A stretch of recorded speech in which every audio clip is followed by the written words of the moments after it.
Bonjour et bienvenue à tous dans Roue Libre, l'émission vélo de la First Team. Il est 11h et c'est l'heure du live Tour de France. Roue Libre est en mode Tour de France. Et oui, ça y est, de 11h à midi, on est tous les jours ensemble sur le stream.fr et après l'émission est disponible sur YouTube, sur la chaîne First Team Sport. L'équipe ne change pas, elle est belle, elle est au complet.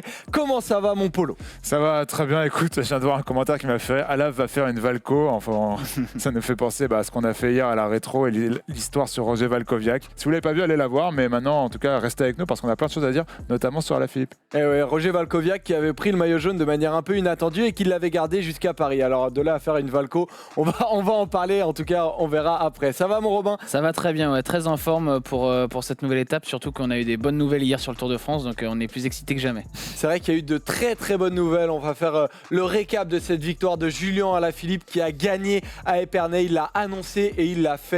C'est improbable, enfin c'est pas improbable, c'est incroyable. Et puis on va se demander jusqu'où est-ce qu'il peut garder ce maillot jaune. Bah ouais, parce que maintenant qu'il l'a sur les épaules, on peut se dire qu'il va essayer de s'y accrocher le plus possible. Ensuite, on fera le preview de la 4e étape.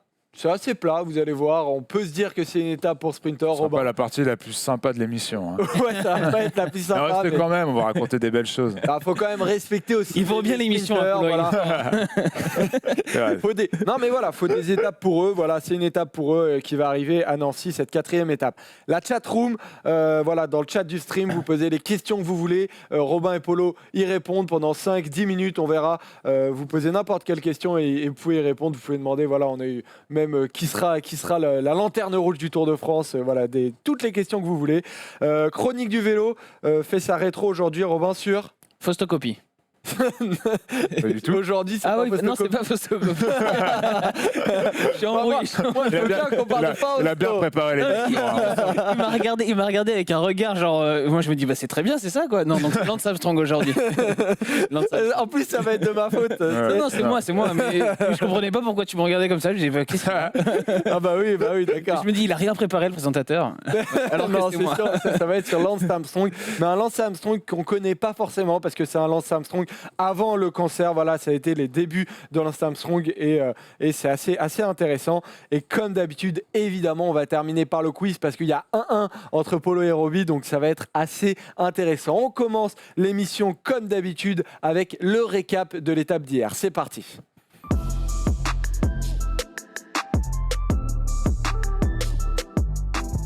Julien Alaphilippe a gagné la 3e étape entre je ne sais plus d'où c'est parti, mais c'est arrivé à Épernay. C'est arrivé à Binche. À Binche. Il faut que tu le prononces bien. Oui, à Binche. Parce que hier, faut dire que j'ai fait une blague parce que ici à Paris, pour dire on prend une bière, on prend une binge et puis voilà, Nos amis belges ont cru que tu prononçais saccagé le nom de leur ville. Ce qui est normal après tout, mais effectivement ça se prononce Binche. Voilà, c'est parti de Binche, c'est arrivé à Épernay et à Épernay, le premier à y être arrivé, c'est Julien Alaphilippe qui a gagné, qui est parti dans la côte de Mutigny à 15 km de l'arrivée et il est arrivé seul avec 26 secondes d'avance sur le peloton qui a été réglé par Michael Matthews. Non, devant 16 avec les bonifs. 16 Non, c'est après Bonif. Ben oui, les bonifs s'ajoutent à ça, mais il est arrivé avec 26 secondes d'avance. Ah ouais. C'est assez impressionnant, ouais. Il est arrivé après 30, moi, avec près de 30 secondes d'avance. On va vérifier ça. Non, je mets ma main à couper pour. Ok, d'accord, je te fais confiance. On peut vérifier ça de toute manière, hein, c'est pas trop un problème. Et Julien Alaphilippe, avec cette victoire, il se passe quoi ? Voilà, vous voyez qu'il gagne avec 26 secondes d'avance, plus les bonifications dont tu parles, Polo. Et ça fait quoi ? Ça fait qu'il est tout simplement maillot jaune du Tour de France. Voilà, Julien Alaphilippe, maillot jaune du Tour de France. Quel kiff c'est de le voir tout en haut du classement général devant Wout van Aert. 20 secondes, c'était son principal concurrent. Il se retrouve à 20 secondes. Steven Kruijswijk à 25 secondes. Et des gars comme Egan Bernal, 40 secondes. Geraint Thomas, 45 secondes. Si eux le voulaient, c'est Julien Alaphilippe qui a ce maillot jaune du Tour de France. Paul, il prend le maillot jaune, il l'avait annoncé et il l'a fait. Ouais, mais clairement, moi j'y croyais pas trop en vrai. J'y croyais que si le scénario qu'on a vu hier se réalisait, c'est-à-dire qu'il parte tôt, qu'il fasse exploser tôt la course et que surtout personne ne soit capable de le suivre. Et c'est ça qui est très impressionnant dans sa victoire d'hier, c'est que des gens ont essayé de le suivre. Je pense à Egan Bernal qui était dans sa roue et qui a tenté d'y aller aussi. Et Egan Bernal, il a vite regardé ses pieds. Il a vite regardé ses pieds. Moi, il a été honnête. Il a dit moi j'ai essayé de le suivre. On parle quand même d'Egan Bernal. On parle pas de je ne sais qui ou je ne sais quoi. J'ai essayé de le suivre.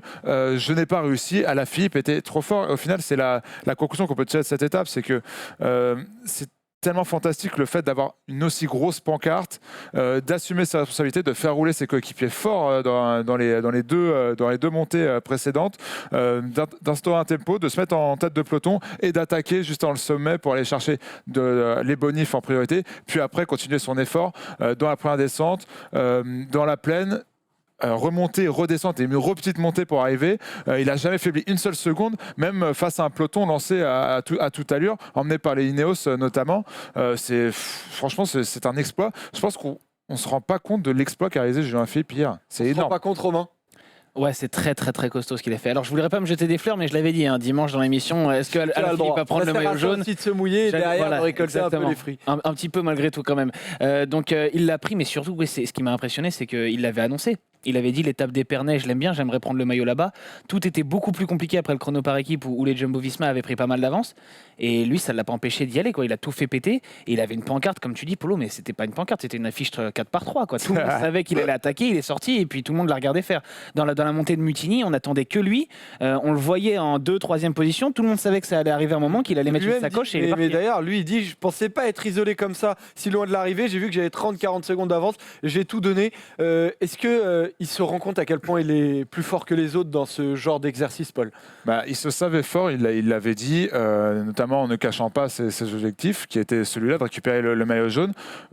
Mais je ne pense pas qu'il se savait beaucoup plus fort que les autres. Je disais dans le chat que des gens disaient oui, mais Bernal, il fallait pas qu'il le suive, c'était pas dans son intérêt, le tour est long. Bernal dit lui-même qu'il a essayé de le suivre et qu'il n'a pas réussi. Donc à partir de ce moment-là, c'est pas nous qui fabulons, c'est lui qui l'a dit qu'il n'a pas réussi. Personne n'a réussi. Et si Bernal, qui est en termes de punch, peut-être l'un des meilleurs grimpeurs actuels du peloton, n'y arrive pas, personne ne le pouvait. Et c'est en ça que c'est assez fou. On repense à Liège-Bastogne-Liège aussi, où justement il n'avait pas ce punch-là, que Fuglsang notamment était plus fort que lui. Là aujourd'hui, il n'y a pas un mec qui arrivait à sa cheville, et c'est ça qui est intéressant, et c'est en ça que je trouve cette performance magnifique, quoi. C'est cet écart qu'il a mis très vite avec les autres, qui n'ont même pas su répondre. Il a hésité, il a eu un minimum d'hésitation au sommet de la bosse après avoir pris la bonif derrière Wellens. Il voit qu'il est tout seul et il se demande un petit peu est-ce qu'il faut y aller tout seul, se jeter à corps perdu dans ces 15 derniers kilomètres, ou est-ce que c'est plus raisonnable de rentrer dans le rang, d'attendre le sprint qui pouvait quand même lui convenir.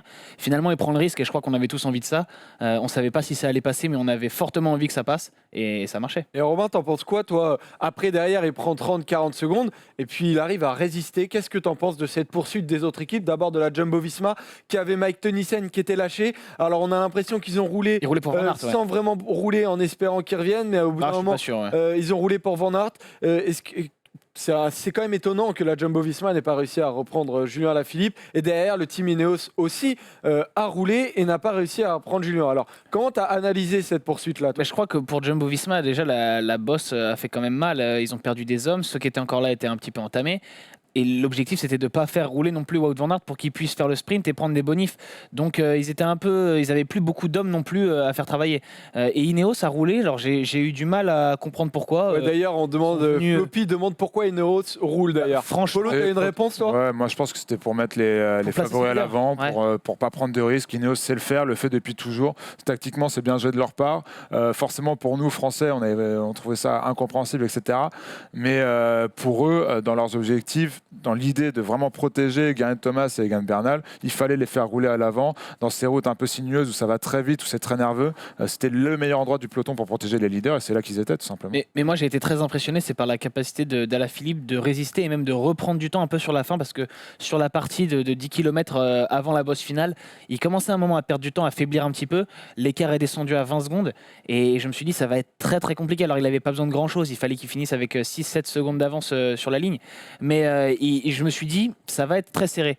Et finalement dans la côte finale, j'ai l'impression qu'il refait un petit écart, parce qu'il la démarre avec 20 secondes, il finit avec 26-27. Dans la descente, j'ai l'impression. Plus que dans la côte, dans la descente qui suit. Et même juste le fait d'avoir limité, d'avoir fait jeu égal avec ce peloton qui arrive lancé, des mecs qui sont frais, des Sagan, des Van Aert, etc.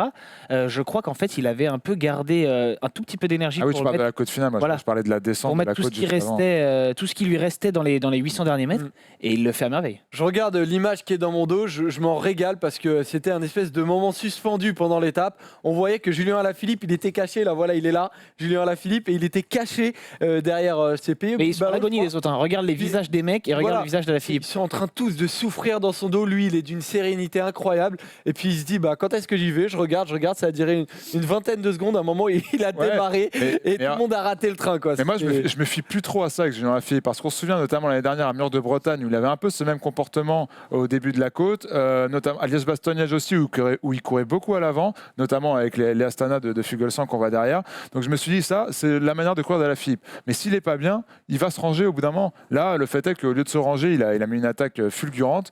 Tant mieux pour nous. Mais c'est vrai que le voir en tête de peloton, on a l'habitude de le voir un peu observer ses adversaires. C'est du Julien Alaphilippe. Il était injouable.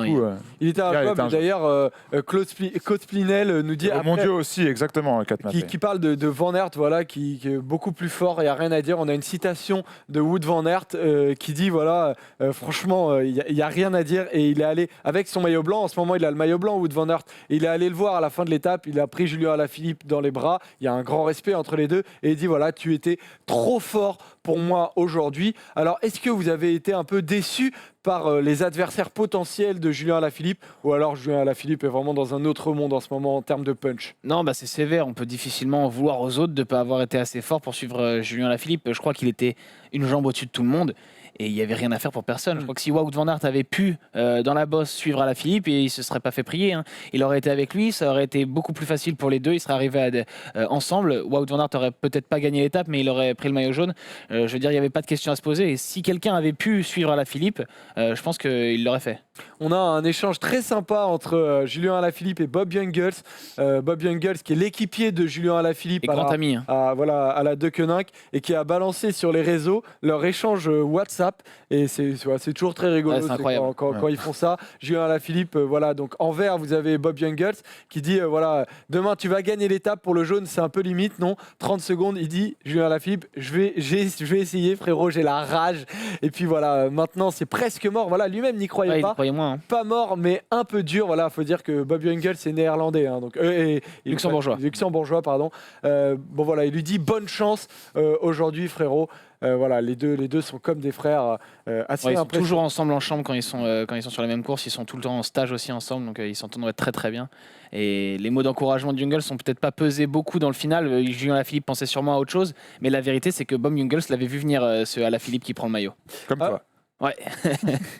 Je vois que dans le chat, ça commence à réagir à propos des bonifications dont a bénéficié Julien Alaphilippe, qu'on voit là en train de revêtir ce maillot jaune. Dans le débat, on va se demander juste après combien de temps il est capable de le garder. Vous allez voir, ça va être intéressant. On va parler simplement, pour terminer ce débrief, de Thibaut Pinot. Parce que Thibaut Pinot a gagné 5 secondes grâce à une cassure à l'arrivée.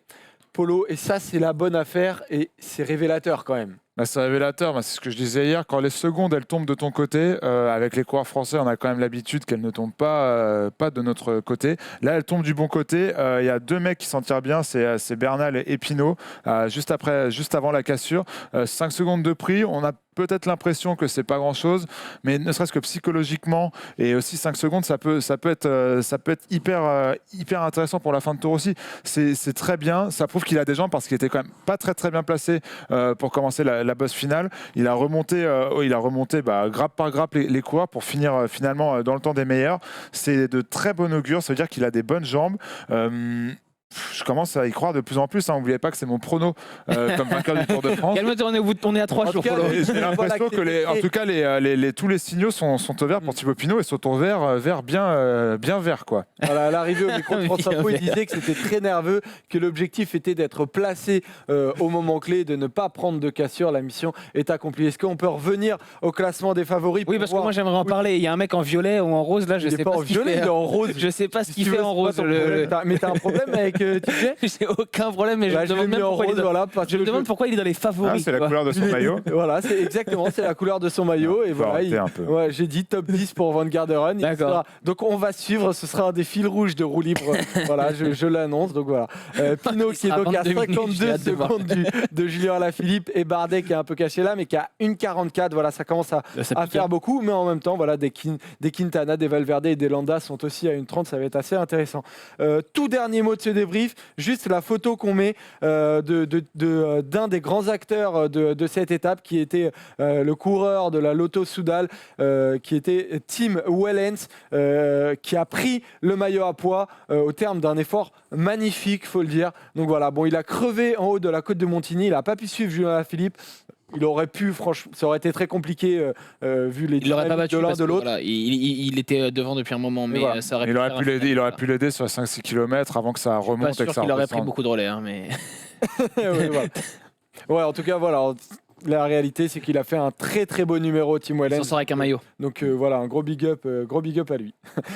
Donc voilà, maintenant qu'il a le maillot jaune, Julien Alaphilippe, c'est l'heure de se demander combien de temps est-ce qu'il peut le garder. C'est la question du débat. On peut y aller.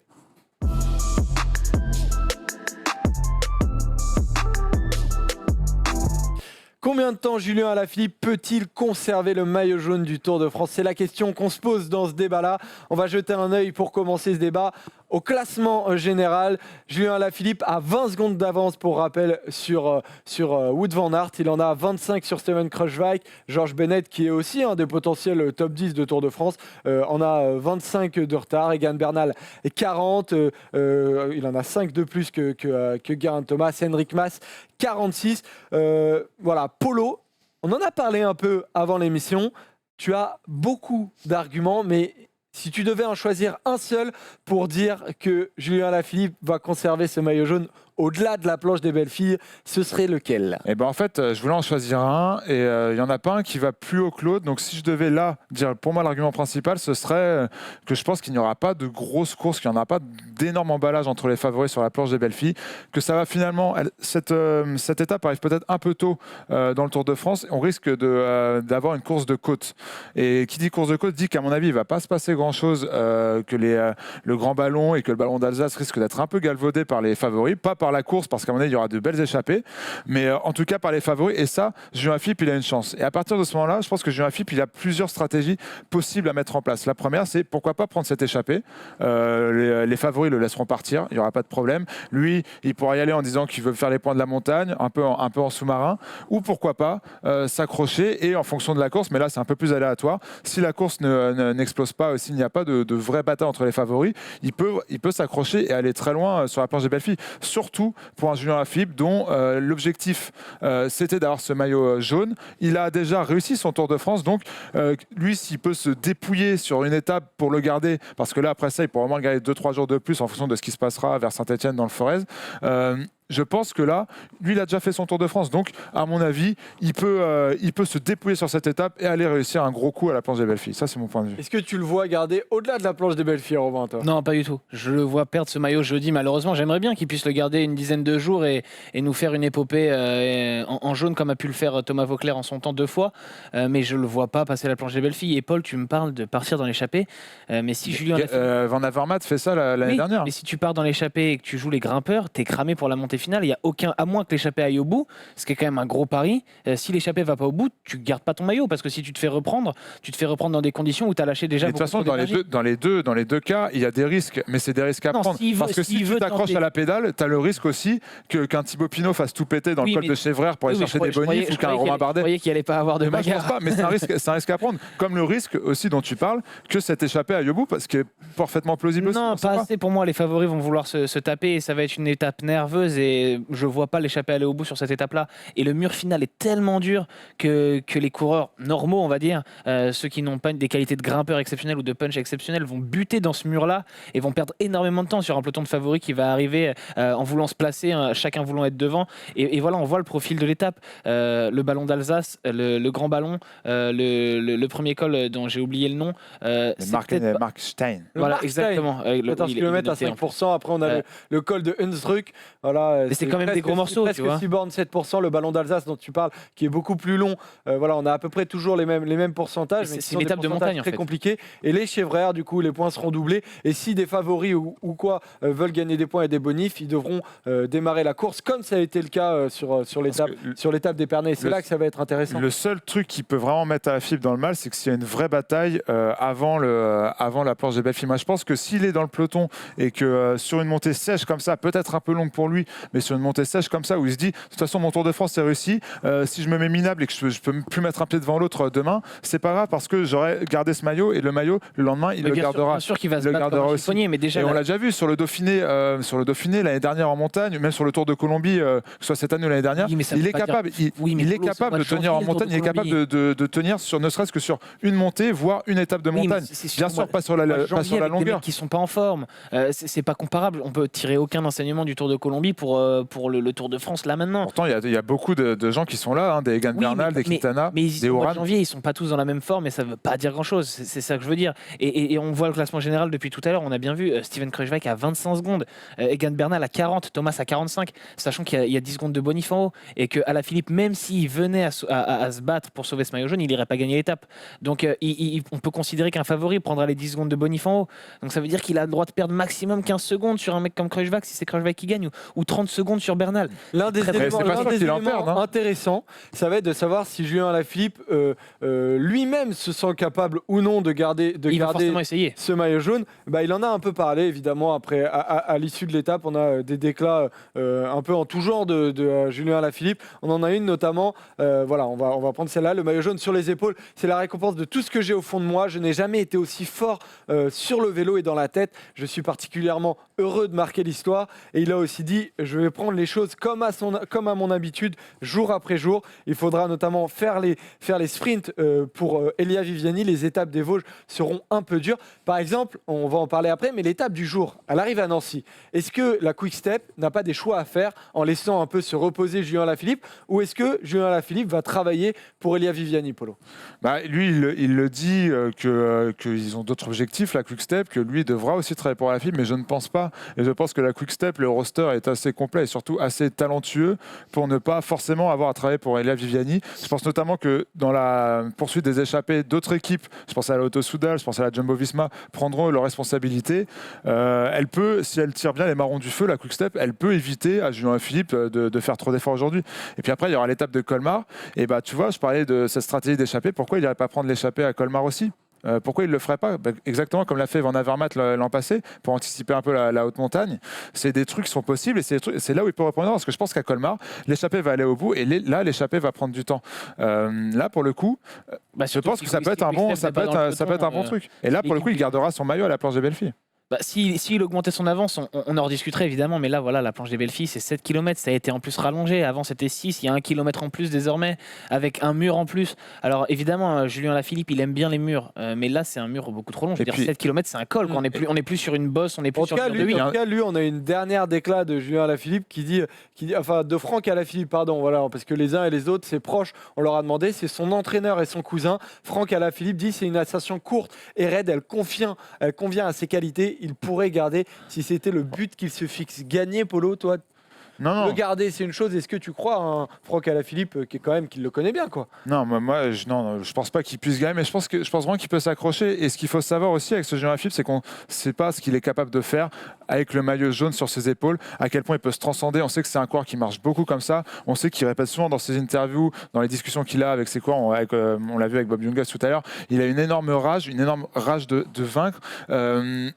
Pourquoi pas l'imaginer faire une étape comme Vauclair a fait un tour en 2011.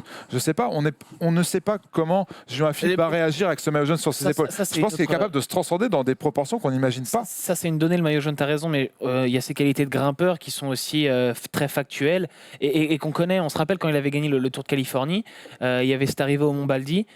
Il avait sauvé les meubles, il avait réussi à sauver son maillot, mais il y avait déjà une montée plus courte, moins raide, une concurrence bien plus faible, beaucoup moins de leaders en nombre.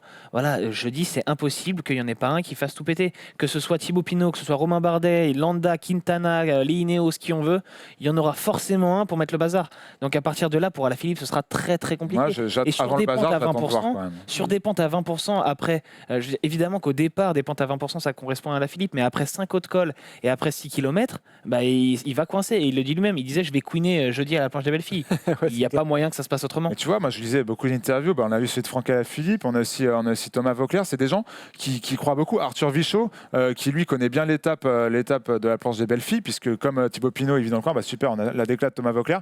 Je vais être à contre-courant avec tout le monde car personne ne le voit, mais moi j'y crois dur comme fer, la planche ce n'est pas très long. Bon après ça, je sais pas si c'est le meilleur argument pour y croire dur comme fer que dire que la planche n'est pas très longue, mais j'y crois et ça fait aussi écho à ce que disait Arthur Vichot, j'avais commencé, qui lui aussi, un peu comme moi, pense qu'il y aura très peu de bataille entre les favoris. Il y aura une vraie course de côte où Mais ça va très vraiment, à vite, mon avis, sur de visser. tels pourcentages, ça va très vite à créer des écarts. Il suffit d'un Je pense kilomètre. pas. Hein. Moi, je pense pas. Ça fera des écarts. Rappelle-toi C'est un mec Fabio qui est plus en forme que les Rappelle-toi autres. C'est un Fabio Il Aru. avait collé une minute à tout le C'est monde. un Fabio Aru est Ah, plus c'est en pas forme. vrai. Mais derrière, il n'y avait pas d'énorme écart entre les autres favoris. Mais tout le monde était à 20 secondes. Hein. Hein Tout le monde était à 20 J'étais en train de lire le Tout chat. le monde était à 20 secondes déjà quand Fabio Aru il part, donc ça va très vite. Et c'est à des grimpeurs, il met 20 secondes à des grimpeurs, plus les bonifs que tu rajoutes. Mais attention à ne pas sous-estimer la capacité, encore une fois, d'Alaphilippe à résister comme ça quand il se fixe un objectif précis en montagne. Il est frais, il est en forme. Ça joue aussi la forme. Bien sûr, mais Et les autres aussi, quoi. Je te dis pas, je suis pas en train de te dire qu'il va gagner le Tour de France, loin de là, et il perdra très vite son maillot dans les jours qui suivront après. Mais je pense que se donner cet objectif-là, peut-être le dernier objectif de son Tour de France, puisqu'au final il est déjà plutôt réussi, et je pense qu'avec ce maillot jaune sur les épaules, il a les capacités de le garder. Bah, s'il venait à le garder, d'ailleurs, bon, j'y crois pas, mais pour le dire quand même, s'il venait à le garder, ce serait possible du coup de poursuivre cet intérimaire, cet intérim en jaune jusqu'à Bagnères de Bigorre, la 12e étape, Bayern de Bigorre. voire jusqu'au lendemain. Bon, alors ce serait jusqu'au chrono de Pau, 13e étape, où là, ce serait sûrement terminé. Mais voilà, qu'on soit bien ça ferait d'accord et que une épopée de 10 jours, quoi. voilà, ce sera une belle épopée, mais il ne gagnera pas le Tour de France cette année. Ça, faut... Ah bon? Non, mais c'est important. Moi j'arrête C'est alors. important de le dire parce que les gens ont Il est souvent nul. tendance à, Nul, Julien, ont nul. souvent tendance à s'enflammer, donc il faut Non, pas. mais- Voilà, il ne évidemment. gagnera pas le Tour de France. Évidemment. Et dernière question, c'est à propos, il y en a beaucoup qui s'intéressent au maillot à pois, qui est là, voilà, notre beau maillot à pois qui a été ramené par Robin. Il a monté le Tourmalet, celui-là, faut le savoir. Il a monté le Tourmalet. Ah bah, bravo. Est-ce qu'il est passé leader au Tourmalet? Non, très loin, très loin. Il a fait Devant la voiture Tourmalet, balai. il a fait Gruppetto. Ouais. Non, est-ce que c'est pas l'un n'est pas en opposition à l'autre? Je Non, veux pas dire, encore. protéger le maillot jaune, est-ce que c'est pas un problème, par exemple, pour aller chercher le maillot à pois, et notamment sur la planche des belles filles? Paul, tu dis qu'il est capable de prendre l'échappée. Robin, je t'ai pas entendu répondre à ça. Est-ce que tu penses que le peloton peut le laisser partir pour qu'il aille Oui, défendre ça, des points ça, pour On le va maillot à pas pois? surveiller comme Ça, un je leader. pense.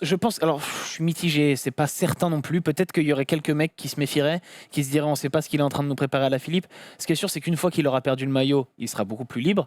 Et surtout, le maillot à pois, il se joue pas tout de suite. L'étape de la planche des belles filles, il y a des points sympas à prendre parce qu'il y a beaucoup de boss, mais on n'est pas encore sur du hors catégorie. On n'est pas, on a des boss de 2, 3e catégorie. Ça va pas être non plus incroyable en termes de points. Et on se rappelle que Julien Alaphilippe l'année dernière, son maillot à pois, il le fait dans la 2e et dans la 3e semaine.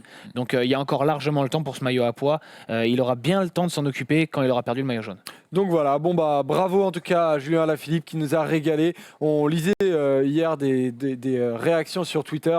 Il y en a un notamment qui nous a répondu, qui nous a dit qu'il avait vécu peut-être un des moments historiques de ce Tour de France. Et c'est vrai qu'on était absolument comme des malades devant nos télés. C'était assez impressionnant ce qu'il a fait Julien Alaphilippe, donc bravo. Donc voilà, je ne pense pas en tout cas me tromper en disant que Julien Alaphilippe devrait garder le maillot jaune sur la prochaine étape, celle d'aujourd'hui. Pourquoi? On va vous expliquer ça tout de suite dans la preview. C'est parti.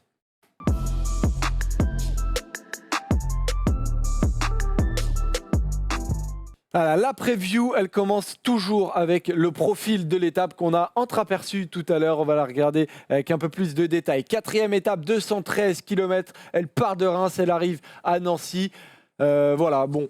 Très très plat, comme vous pouvez le remarquer. Comme toujours sur toutes les étapes de ce Tour de France, il y aura des petits grimpeurs, 2 cols de 4e catégorie, une au 121e kilomètre, la côte de Rosières, et une avant l'arrivée, la côte de Maron. 3 bornes à 5%. C'est assez difficile, mais ça ne devrait pas éparpiller les équipes de sprinters. La preuve d'ailleurs, qui connaît mieux le parcours que Christian Prudhomme lui-même, qui a, quand il présente ces étapes, qui fait toujours un petit commentaire. Là, vous allez voir son commentaire en tableau. Polo, avec à côté le profil des derniers kilomètres qui sont quasiment en descente, qui dit rien ne s'opposera à un sprint royal.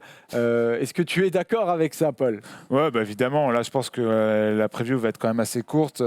On risque de voir un très beau sprint aujourd'hui. Mais ce qui est intéressant avec ça, c'est que ce sprint va être royal et on est un peu sur notre fin de cette première étape à Bruxelles avec un Groenewegen qui n'a pas pu défendre ses chances, avec un Viviani, mine de rien, où le profil était peut-être un peu dur pour lui, où il n'a pas très bien géré son placement dans le final. J'aimerais bien une belle opposition entre les deux meilleurs coureurs, les deux meilleurs sprinters. On peut y rajouter Caleb Ewan, peut-être Peter Sagan qui a l'air en forme. Je veux voir un très beau sprint avec tous les meilleurs sprinters du monde capables de défendre leurs chances. Romain. Ouais, pas mieux que Paul. Il y a cette petite bosse à 15 km de l'arrivée, là, la côte de Marron, qui est quand même une petite épine dans la chaussure des sprinters. Est-ce que tu penses que Julien Philippe il peut la passer? Non, je pense qu'ils vont arriver très vite dedans et que ça va passer sans problème Oui, pour tout le monde. c'est un long saut. Mais malgré tout, quand même, 3 km à 5%, c'est un effort de 7-8 minutes peut-être, malgré tout.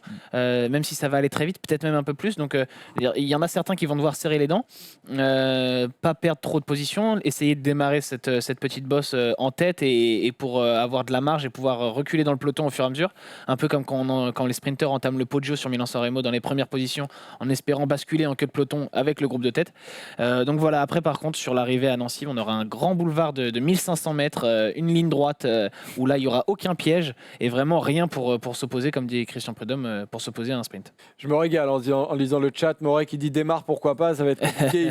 il est pas là, il est à la maison. Équipe 100% tournée pour Thibaut Pinot pour la Groupama FDJ. Aimikou qui dit attaque d'Alaf dans la Côte des Marrons et il gagne l'étape. Voilà, il est un peu d'accord avec toi. Et il reprend du temps au classement général. Ouais, voilà. Avec les bonifs. On va découvrir, vous savez quoi, tout de suite les pronos de roue libre. Voilà, vous m'avez envoyé en MP vos pronos, donc on va les découvrir. Oh, il y a écrit 1 point, ça j'aime bien. Voilà.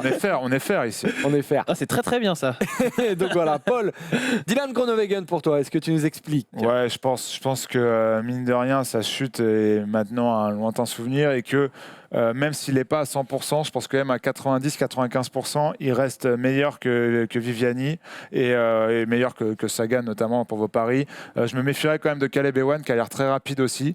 Voilà, moi, si j'ai pas mis Groenewegen, j'aurais plus mis Ewan que Viviani ou Sagan, mais je pense que ça reste quand même le meilleur sprinter de ce peloton. Et sur une arrivée propre, on va dire, voilà, après, il faut quand même qu'il évite les chutes, notre ami. Mais sur une arrivée propre, si l'arrivée est propre, je pense que ce sera difficile de battre Groenewegen aujourd'hui. Donc voilà, moi encore une fois, c'est un petit prono du cœur avec Elia Viviani. Ça me dirait bien oui, ça me dirait bien de voir Elia Viviani gagner une étape. Et je pense que la Deceuninck est en pleine confiance. Donc il y a une possibilité sans doute. Bien que, bon, je casse un peu mon prono, mais Asgreen a lourdement chuté. Non, parce que c'est une information, donc il ne faut pas que je fasse de la rétention d'informations juste parce que ça aide mon prono. Et Asgreen a lourdement chuté hier sur l'étape d'Épernay. Il est allé à l'hôpital et on attend de ces nouvelles. On n'en a pas eu hier de la part de Deceuninck, donc on en attend. Donc voilà. Et toi, par contre, Peter Sagan, Robin? Oui, je crois toujours en Peter Sagan. Depuis le printemps, vous avez été un peu habitué à ça. Moi, je l'ai vu très costaud sur le sprint de Bruxelles, même s'il se fait sauter sur la ligne par Mike Tennyson. Donc voilà, je pense qu'il est en confiance, il est content, il a déjà son maillot vert sur les épaules et je le vois confirmer tout ça. Il est fort en tout cas. Gaoulou nous dit Laporte. En tout cas, s'il y a un sprint qui lui convient un petit peu mieux, je veux dire. Ah aussi à côté. Hein, donc, Ah oui, voilà, il dit Laporte quand même, il dit Laporte, qui lui convient quand même un tout petit peu mieux que celui de la première étape parce qu'il y a une côte avant. Et voilà, pour ce genre de sprinter qui n'est pas un pur sprinter, hein, Laporte, si vous lui demandez à lui, est-ce que tu es un pur sprinter, il dira non. Il l'a encore dit juste avant le Tour de France à Infosport, notamment. Je me souviens d'un de ses interviews. Il disait non, moi je suis pas un pur sprinter, j'essaye de trouver à droite à gauche des opportunités. Mais voilà, pourquoi pas, on va suivre évidemment. Et Cospinel nous dit Ewan today, comme Kat Mapei. En parlant d'Ewan, t'as chauffé pas mal. Pour moi, après Groenewegen, c'est Ewan, je pense, le favori. Et on parle beaucoup de la bosse. La bosse risque de faire reculer certains sprinters qui vont grincer des dents. Mais tu as quand même, je crois, derrière au moins une quinzaine de kilomètres de plat, ce qui leur laisse largement le temps et de revenir et de se replacer sans avoir eu à dépenser trop d'énergie. Tero King qui nous dit je prends parti de Paul et en poisson pilote Van Aert. On rappelle que Polo a pronostiqué Van Aert pour le maillot vert. Oui. Donc on va faire un petit point classement maillot vert. Qui dit sprint dit évidemment maillot vert. Donc on va voir où on est Van Aert dans ce classement du maillot vert, parce qu'il y a quand même eu une étape déjà d'arrivée, et on a le classement du maillot vert. Où est Van Aert? Ah bah il n'est pas là. Ah, j'ai tenté Oui, pour changer du Sagan classique. Oh, ça va être de ma faute. C'est parce Non, que je n'en veux pas. pronostiqué Puis, Sagan. Van Aert peut encore s'illustrer, je pense notamment aux 2 étapes qu'on aura à Saint-Etienne et Brioude, où là il peut rapporter des gros points, notamment des victoires d'étape. On en reparle dans une semaine. Ok. Donc voilà, Sagan qui a quand même 76 points d'avance Garde ton sur optimisme. Michael Matthews. Non, pas 60 d'avance, pas 76 d'avance. points, pardon. Juste. Donc, bah, tu sais quoi, tu vas dire le nombre de points d'avance. Bah 17. Ok, bravo. Bravo, les gars. Et très rapide, hein, t'as fait. Ah oui. Non, même pas. Non, bravo. Donc Ça voilà. fuse. Donc voilà, c'est terminé pour la preview. N'hésitez pas à nous balancer, vous aussi, comme j'en vois beaucoup, vos pronos pour cette étape-là. Quant à nous, on passe à la rétro chronique du vélo. Mais non. Aujourd'hui- mais non. Ah non, mais là, Joseph, à chaque oh. fois. Mais en fait, comme je n'ai pas de template, et ben, du coup, je l'oublie. Mais bien évidemment, c'est l'heure de Joseph en sueur. Oui. Dès que j'oublie un truc, voilà. Donc, on passe évidemment à la chatroom.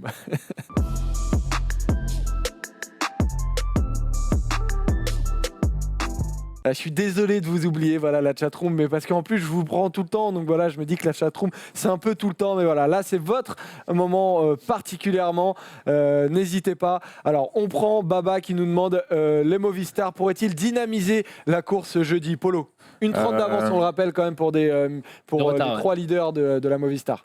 Ouais, bah, il faut, hein, les Movistar, il faut, et ils peuvent le faire, et ils ont plus ou moins l'habitude de le faire, notamment, on les a vus sur les années précédentes, avec cette stratégie un peu à 3 têtes, avec trois mecs forts en montagne, 3 mecs qui peuvent établir des stratégies, ils en ont les moyens. Après, est-ce qu'ils le feront? J'y crois pas, surtout sur l'étape de jeudi, où je pense qu'il va finalement pas se passer grand-chose. Après, c'est un peu à l'image aussi d'AG2R, c'est des gens qui ont perdu beaucoup de temps contre la montre, et c'est des gens qui ne doivent pas attendre la 3e semaine pour attaquer. J'espère en tout cas qu'ils vont le faire.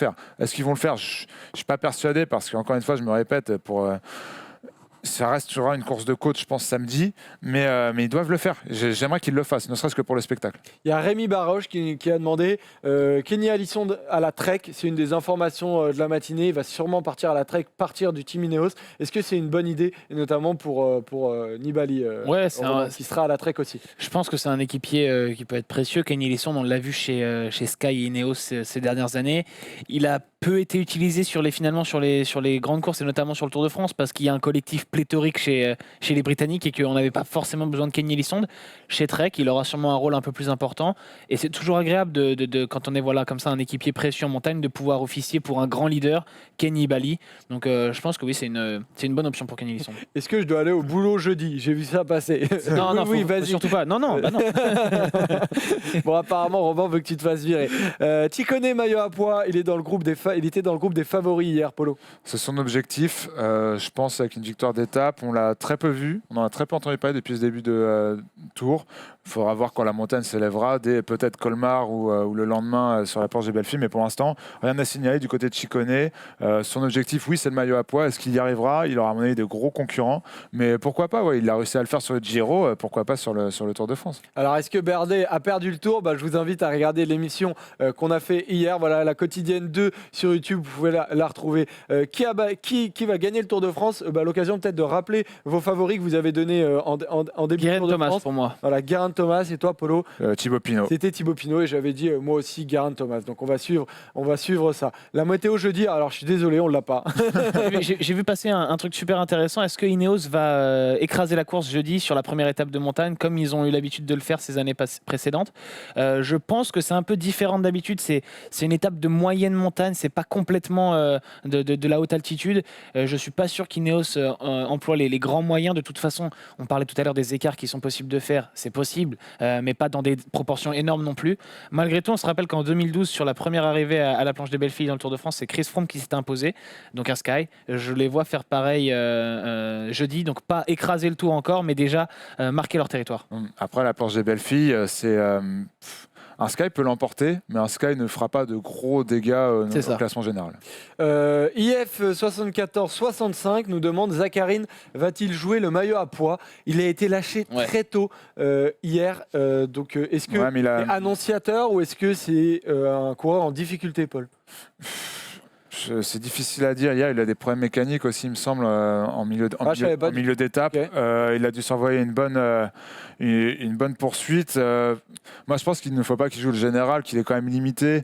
Même si c'est quand même plutôt un bon rouleur, c'est aussi ça qui est étonnant. Mais il a toujours une ou deux étapes où il se prend des tirs en montagne.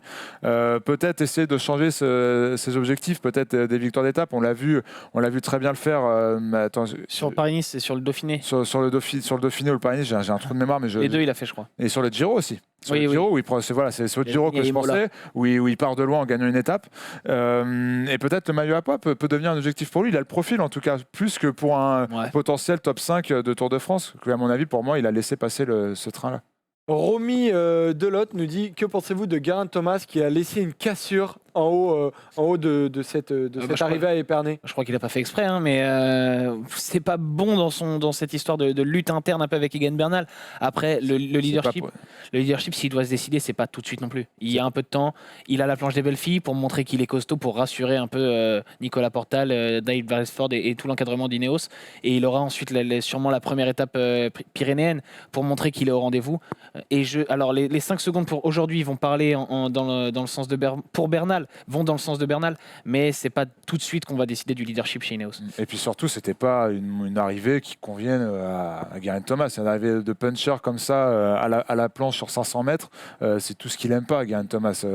Il aurait dû faire l'effort pour pas prendre. Il aurait dû, mais je pense qu'au final, sûrement qu'il pouvait pas. Et si Geraint Thomas pouvait pas, c'est que les mecs derrière ne pouvaient pas non plus. Et Geraint Thomas, il finit quoi, 13e de l'étape.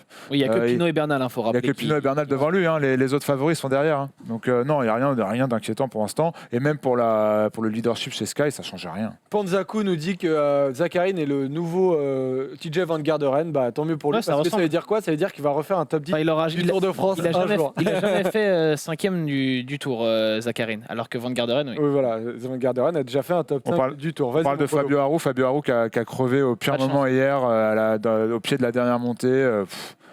Terrible, triste et terrible pour lui qui n'avait pas besoin de ça. Écoute, il a pris un tir. Mais je le sens costaud, Fabio Aru. Mais voilà, lui pour le coup va changer ses objectifs et à mon avis va tenter d'aller chercher quelques étapes. Qu'est-ce qui est jaune et qui attend? En tout cas, je ne sais pas. Sans doute Van Aert, voilà, qui attend son heure lui aussi, mais là ça risque d'être compliqué. Van Aert, à mon avis, il a laissé passer le train. Ouais, c'est probable. C'est vrai.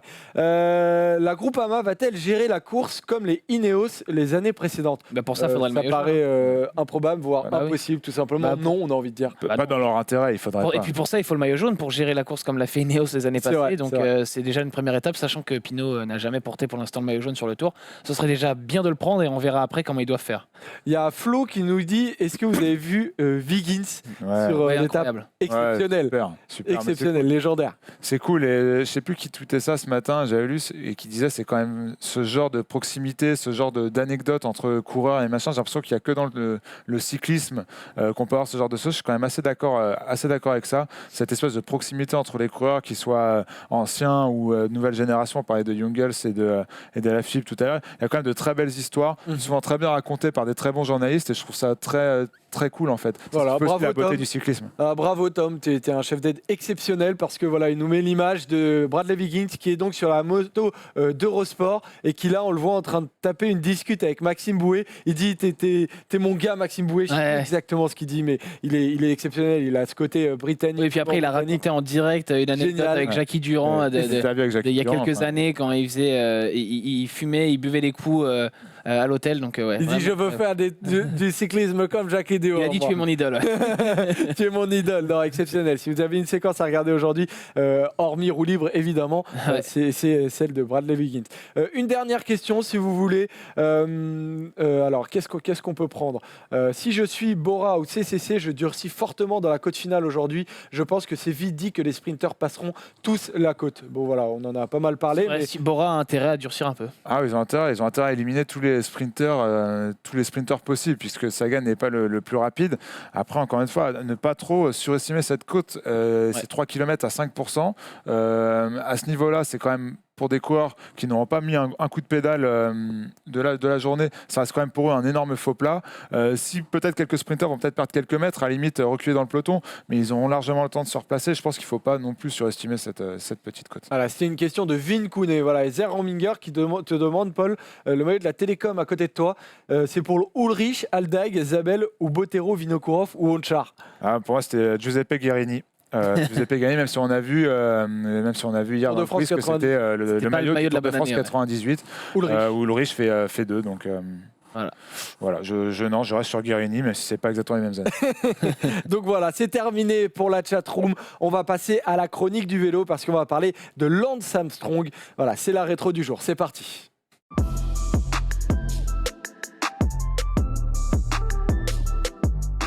Et ouais, après Eddy Merckx, vainqueur en 69, Roger Valkowiak, vainqueur en 56, on parle de Lance Armstrong, voilà, qui vainqueur, pas vainqueur, ça c'est la grande question. Non, évidemment, pas vainqueur, mais on s'intéresse aujourd'hui à un autre Lance Armstrong, celui qui ne faisait pas encore polémique, celui qui est arrivé sur le parcours professionnel. La première question, Robin, que j'ai envie de te poser, c'est pourquoi parler de Lance Armstrong aujourd'hui? Parce que l'étape du jour passera par Chalon-sur-Marne, donc anciennement Chalon-sur-Marne, qui aujourd'hui est Châlons-en-Champagne, et qu'en 1993, une étape était partie de Chalon-sur-Marne, avait terminé à Verdun et avait vu la victoire de Lance Armstrong, sa première victoire sur le Tour de France, sa première victoire d'étape, à une époque où il n'était pas du tout encore le Lance Armstrong qu'on connaîtra ensuite, qui jouait le maillot jaune sur le Tour de France. Il avait 21 ans, il était le Benjamin du Tour, il vivait seulement sa deuxième saison chez les professionnels sous le maillot Motorola.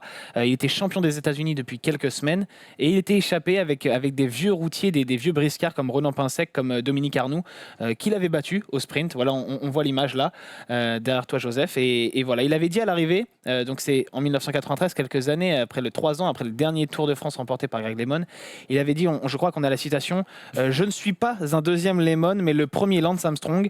J'étais venu sur le Tour pour apprendre et gagner une étape. J'y ai déjà beaucoup appris et j'ai gagné. Donc voilà, l'arrogance de Lance Armstrong, si on peut dire, dont on parlera beaucoup après, elle était déjà présente en cette année 93. Donc voilà, et donc on parle d'un Lance Armstrong qu'on connaît moins, celui du début de carrière, celui qui vient du triathlon. Il raflait déjà des titres de champion du monde en triathlon et il y était un des meilleurs mondiaux et il a débarqué depuis 1 an sur le cyclisme sur route, Paul. Celui-là, on le connaît beaucoup moins, ce Lance Armstrong. On le connaît beaucoup moins. On l'avait vu déjà aux États-Unis. Il y a cette espèce de course, on l'appelle la Triple Crown, où si tu gagnes les 3 courses de cette globalité, ce challenge, tu gagnes $1 million. Et déjà à cette époque-là, quand on voit les images, quand on voit le regard d'Armstrong, quand on voit ses déclarations où il dit qu'il est là pour gagner, que ça a été jamais fait, que c'est vraiment un objectif pour lui. Et puis aussi ce côté un peu argent déjà qui sera très important dans la carrière d'Armstrong, où il dit, il comprend à ce moment-là, avec cette victoire et cet objectif, il dit que il peut faire du vélo, il peut gagner beaucoup d'argent avec le vélo et à n'importe quel prix, on le verra plus tard. Et ça commence déjà là sur cette course. Et il y a une histoire de corruption sur cette course. Et du coup, il y a cette histoire de corruption où il remporte du coup les $1 million et il enfile 100 000 à son rival du jour. J'ai noté son nom, Gadjoli, qui était son rival numéro 1, qui l'a laissé gagner parce qu'il y avait une entente tacite à ce sujet-là sur la dernière course. Et du coup, le soir même, il lui donne $100 000 en lui disant Joyeux Noël, comme ça, dans une espèce de boîte. Et je trouve que cette histoire, et c'est même avant Verdun, je trouve qu'on sait déjà à quel personnage on aura affaire. Le Armstrong très intéressé par l'argent, le Armstrong prêt à tout pour gagner, et le Armstrong qui ne reculera devant rien pour arriver au sommet. Et je trouve ça déjà fou, cette espèce d'anecdote.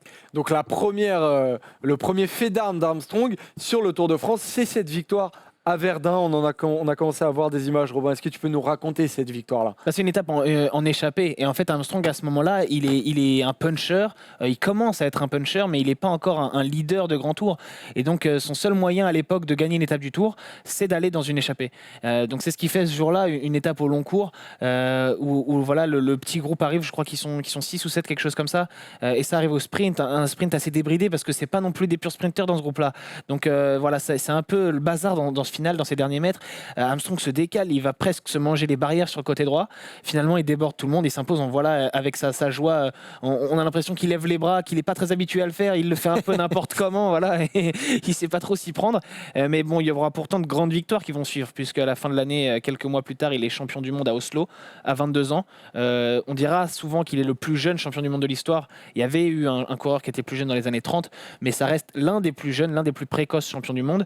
Et puis il regagnera sur le Tour de France 2 ans après, à Limoges, une étape qu'il dédiera à Fabio Casartelli, qui était son coéquipier chez Motorola, qui est décédé 2 ou 3 jours plus tôt dans la descente du Portet d'Aspet. Et à cette époque-là, Lance Armstrong s'affirme vraiment comme un coureur de classique. Il gagne San Sébastien en 95, il gagne la Flèche Wallonne en 96. Voilà, il s'affirme comme un mec qui compte sur les courses d'un jour. Certains sont visionnaires à l'époque. Eddy Merckx, Cyril Guimard disent s'il perd du poids, il pourrait jouer la gagne sur le Tour de France. C'est ce qui se passera quelques années plus tard. À cette époque-là, donc fin d'année 1996, Lance Armstrong il est quand même 9e au classement mondial de l'UCI. Donc même si c'est pas encore le Lance Armstrong qu'on connaît, c'est pas non plus un inconnu dans le peloton.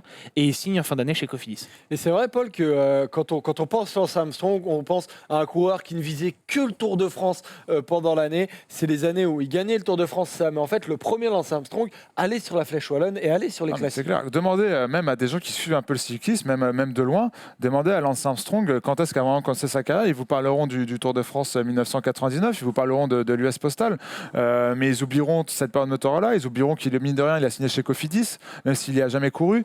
Il y a toute cette période un peu galvaudée, et pourtant, quand on s'y intéresse, c'est quand même l'une des périodes les plus sympas. Tu l'as dit, coureur de course de classique, en fait, de course d'un jour. C'est assez fou. La classique à Saint-Sébastien, tu l'as dit, la Flèche Wallonne, cette arrivée à Verdun, plus l'arrivée, pareil, où il rend hommage à Fabio Casartelli, c'est des victoires de baroudeurs presque puncher, j'ai envie de te dire. Et encore une fois, même si, comme tu l'as dit, certains ont anticipé le fait qu'il pouvait devenir un coureur de grand tour, c'est un peu comme les gens qui disent à la Philippe, s'il voulait gagner le Tour de France, s'il voulait faire le général au Tour de France, il le ferait. C'est une pièce un peu jetée en l'air et on ne le savait pas. Et je pense que même Armstrong est loin de viser ça à ce moment-là, du moins jusqu'à son cancer en tout cas.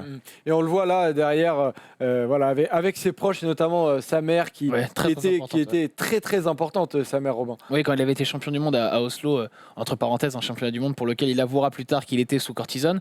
Voilà, à l'arrivée, sa mère était bloquée par les barrières. Certaines personnes de la sécurité ne voulaient pas la laisser passer et rejoindre son fils. Lui avait fait le forcing absolument parce qu'il n'était pas question qu'il aille sur le podium protocolaire et que la cérémonie se déroule sans qu'il ait sa mère à ses côtés. Donc on est fin 96 et là, Lance Armstrong apprend qu'il a un cancer et c'est le tournant de sa carrière. C'est ça, le cancer est déclaré en octobre, diagnostiqué en octobre 96 alors qu'il a signé chez Cofidis. Donc le contrat va être renégocié avec Cofidis. Il va malgré On le voit là avec une casquette de la Cofidis. Voilà. Il n'emportera jamais le maillot malheureusement. Exactement. Et il va toucher malgré tout une bonne partie de l'argent qui était prévu dans son contrat. Son manager Bill Stapleton n'était pas mauvais pour négocier ce genre de choses. Oui. Et puis en 97, ça va vite. Donc il est opéré, il fait des séances de chimio. Il perd 10 kilos. Voilà, il perd beaucoup de poids, mais finalement assez rapidement, il revient sur le vélo. Été 97, donc 7-8 mois après le diagnostic du cancer. Il reprend l'entraînement et son manager reçoit une offre de l'US Postal qui lui donne plus d'argent que ce qu'il touche chez Cofidis. Cofidis ne s'aligne pas, donc c'est l'heure du départ, le retour dans une équipe américaine après Motorola. Et voilà, en 98, Armstrong reprend la route, reprend la compétition. Les premiers mois sont difficiles, il est un peu à la rue, mais très vite il se remet dans le rythme et à la fin de l'année, il fait 4e de la Vuelta en 98. Et on comprend tout de suite que ça va être un client à partir de l'année d'après pour le Tour de France, qu'il a des objectifs différents désormais, que maintenant c'est le Tour de France qui va compter, en tout cas c'est les courses par étapes et les grands tours qui vont compter, qu'il est un candidat. Donc voilà, et cette période 93-98 s'achève, c'est la première vie de Lance Armstrong avant ses 7 maillots jaunes. Et au passage, c'est ses résultats de 93 à 98 qu'il a conservés, parce que ceux-là n'ont pas été retirés. Et pourtant, on le sait maintenant aujourd'hui que sur les championnats du monde, notamment, il prenait de la cortisone. Moi, je trouve qu'il y a un autre déclic aussi dans cette carrière, dans cette jeune carrière, c'est le Tour de France 1994 et le contre-la-montre, je crois que c'était autour de Metz, il me semble, un contre-la-montre de plus de 60 km. Il part devant Miguel Indurain. Miguel Indurain part 3 minutes derrière lui et Miguel Indurain le rattrape et lui met 6 minutes 22 à l'arrivée. Et dans ce Tour de France, c'est David Walsh, l'excellent journaliste anglais qui racontait ça. Des mecs de la Banesto de l'époque vont le voir, vont voir l'équipe Motorola et leur disent « Écoutez les gars, vous avez aucune chance. Nous, on prend de l'EPO, on prend de la testostérone. Vous pouvez tenter ce que vous voulez, vous nous battrez jamais. » À l'époque, peut-être Armstrong, déjà dopé, il faut le dire, mais n'était pas encore dans ce dopage de masse, dans cette mafia dopante qui sera la sienne dans les années qui vont suivre. Et ben là, je pense qu'avec le cancer aussi, il y a cette espèce de déclic où il se dit, voilà, si je veux performer sur les grands tours, il va falloir que je passe à vitesse supérieure, notamment en matière de dopage. Et il y a cette interview qui est intéressante à la fin de ce contre-la-montre où il dit, il roulait à 55, 57, 55, 56, 57 km/h. J'étais à 53 km/h de moyenne et il m'a dépassé, j'arrivais pas à le suivre. Et il a un rictus où tu te dis, c'est pas possible. Et là, je pense qu'à ce moment-là, et avec le cancer, mine de rien, ça va aussi beaucoup changer, notamment morphologiquement chez lui. Il va comprendre un truc, c'est que s'il ne se dope pas dans des proportions immenses, il ne pourra pas faire de bons résultats sur le Tour de France. Et c'est exactement le fil rouge de sa carrière, de 94 donc jusqu'à 2005. C'était une époque où si tu ne te chargeais pas comme un mulet, tu ne pouvais pas espérer avoir des résultats sur le Tour de France. C'est une vérité.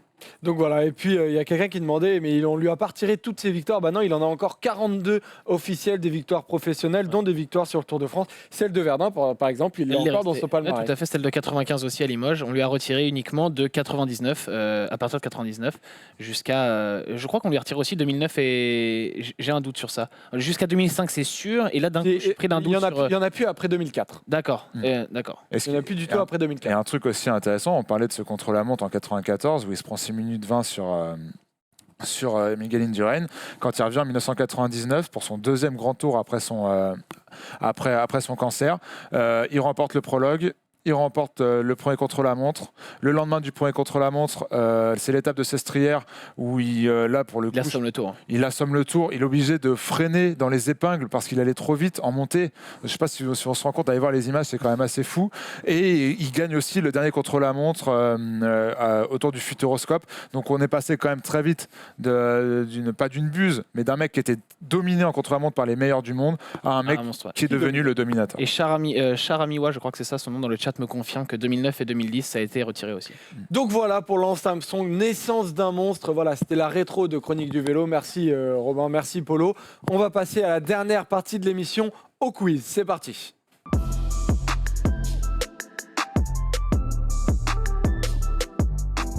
Le quiz, on va faire 3 qui-est pour commencer. On va y aller rapidement. On peut y aller pour le premier qui-est, qui n'est pas simple, mais on est à 1 pour l'instant. C'est un qui-est. Voilà, il y a un partout, effectivement. Voilà, on peut y aller pour le premier qui-est. Alors, est-ce que vous reconnaissez Zoutmelk Sur Aleit. Ce n'est pas Zoutmelk. Ras. Non.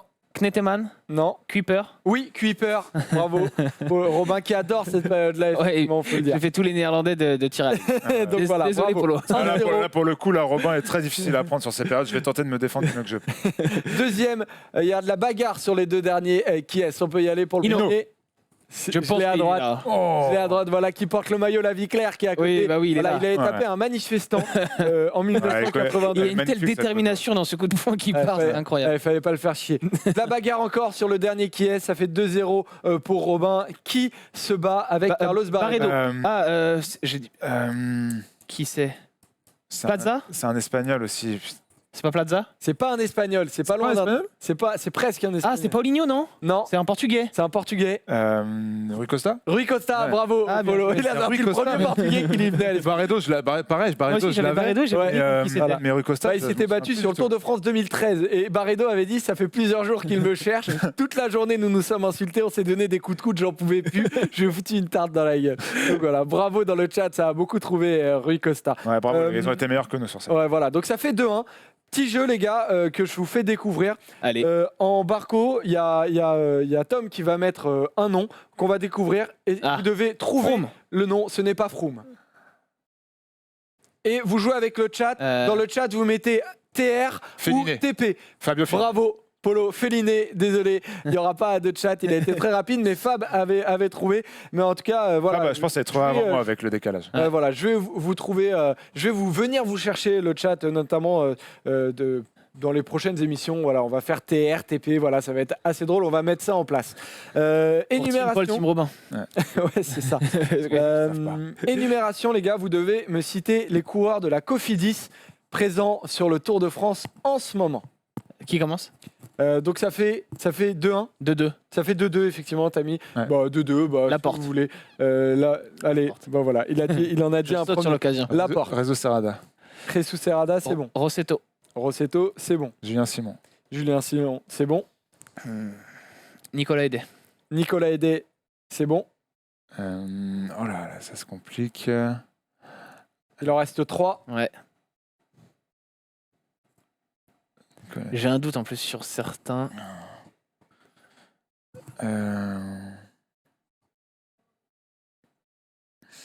5, 4, 3, 2, 1.